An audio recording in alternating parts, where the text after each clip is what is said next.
Đúng là cái kênh vịt cà đáng này đã cướp thật đấy, mời cả nhà xem nào. Ơi, cái kênh vịt. Hello, xin chào mọi người à. Đấy, hôm nay làm bát một tiết canh vịt nhé. Tiết canh vịt mọi người biết là tiết canh vịt này có gì không? Tiết canh vịt cà đáng. Đấy. Lần đầu tiên thưởng thức món tiết canh vịt cà đáng nhá, mời cả nhà nhá. Hôm nay là mọi hôm là mình không có chanh, hôm nay là chanh đấy, cà đáng.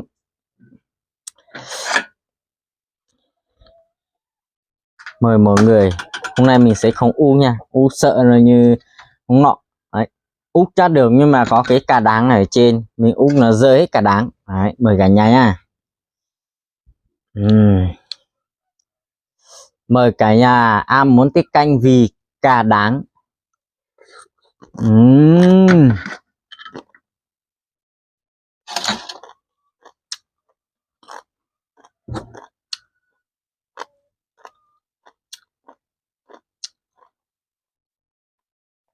Đúng là tiết canh vịt cà đáng này đã cướp thật đấy, mời cả nhà xem nào. Ơi, tiết canh vịt cà đáng đấy.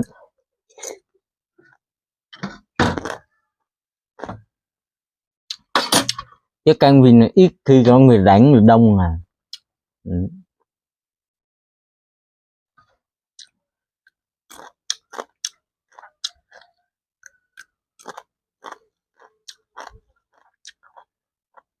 Tiết canh vịt này ăn nhiều à, nhưng cái món tiết canh vịt cà đáng à lần đầu tiên mọi người thông cảm vì mình nói thì hơi ngọng một tí.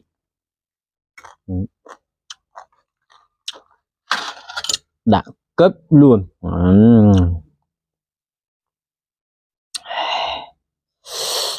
Cà dưa cho thêm 2-3 quả cà trên nữa.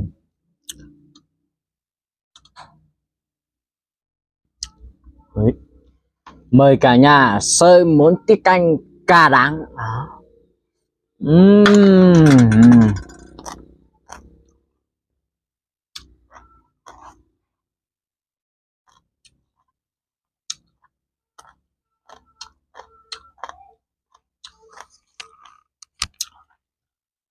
Hay nó là đẳng cấp.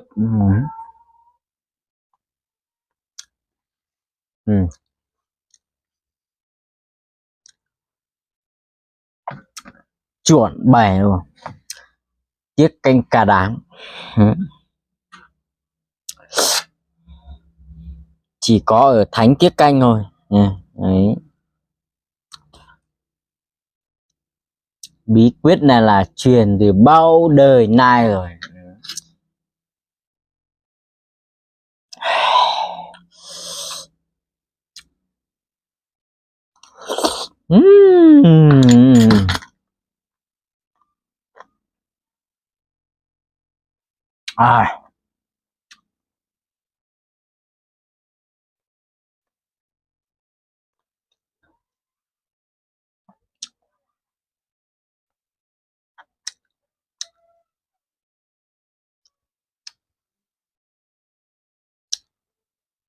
Mọi người có thấy cái áo vải hoa của mình đẹp không?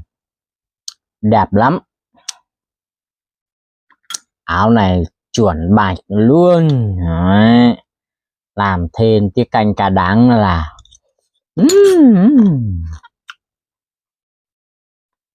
ok.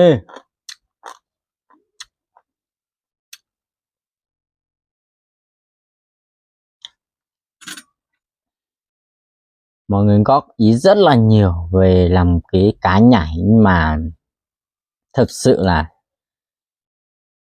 mình không có ao cho nên là rất tiếc là không có cá nhảy.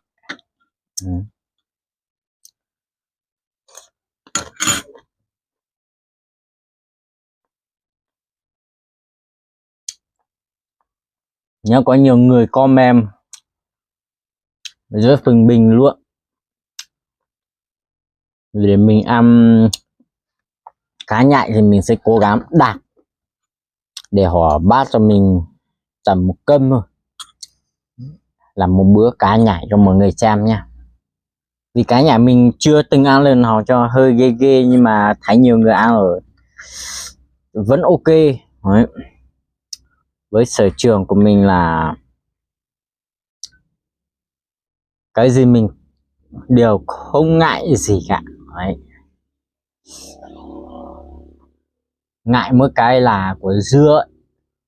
Thì cả dưa mèo hay dưa chuột, cái phần cùi đã đắng ấy, mình không ăn rồi.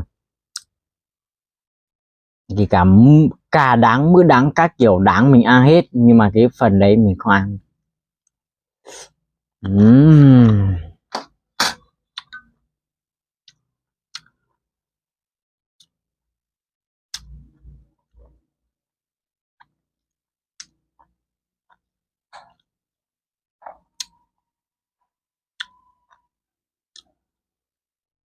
Mọi người xem bát thịt canh này nó hơi như thạch thôi.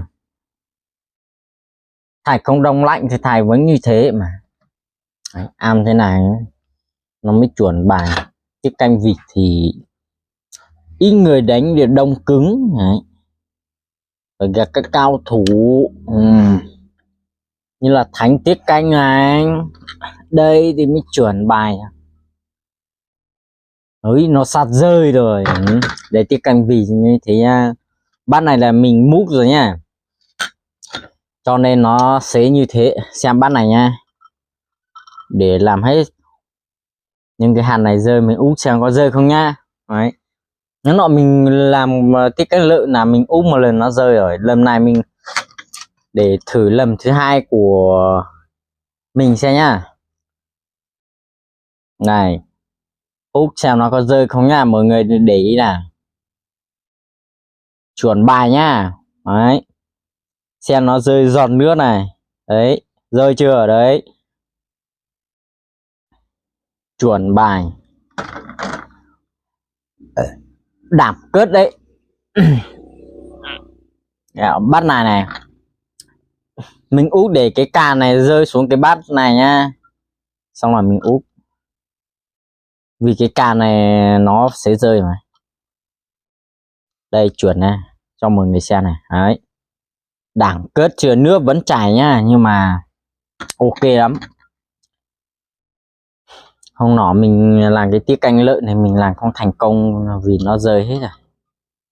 Bới cái càn này ra đây nha. Ui, bán này là nó không chuẩn lắm đấy. Thế là hoàn thành được một nửa đường của việc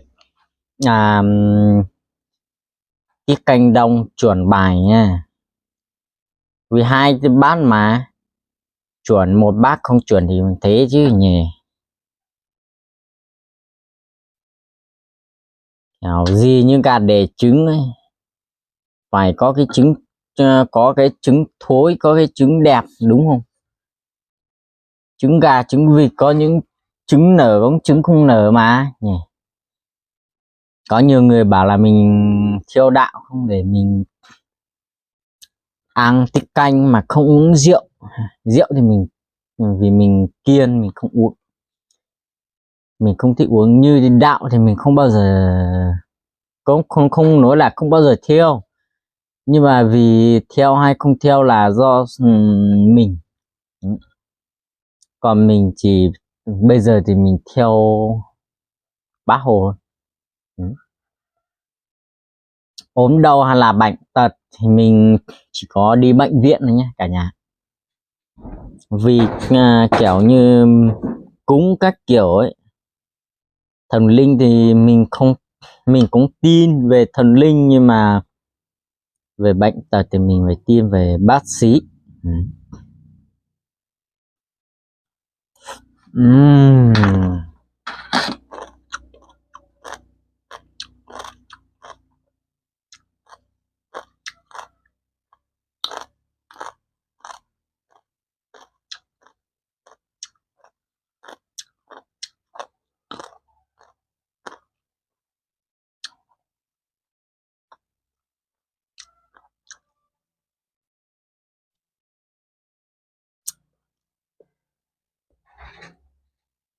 Có ai mà bị bệnh về ruột thừa đường gam các kiểu, đi xin, đi cúng hay đi thờ các kiểu mà khỏi đâu, toàn phải ra bệnh viện bác sĩ này. Thế mình bảo là mình theo Bác Hồ, không theo đạo, vì người Việt Nam mình là một nhà, cả ai theo đạo hay không theo cũng là người Việt Nam hết. Đó. Chủ yếu là đừng có làm cái gì sai phạm đến pháp luật là ok.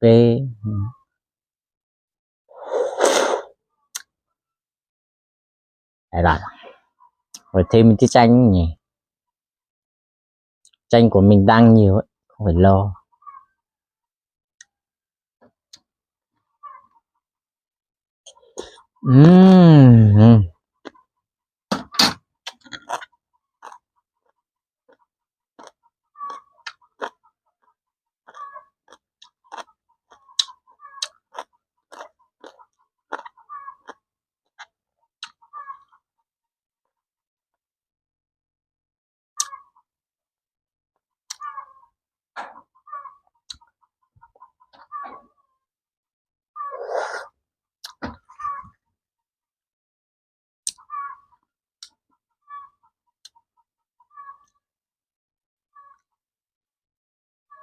Thôi mình xin dừng clip ở đây nhé, vì hôm nay mình vừa đi làm về,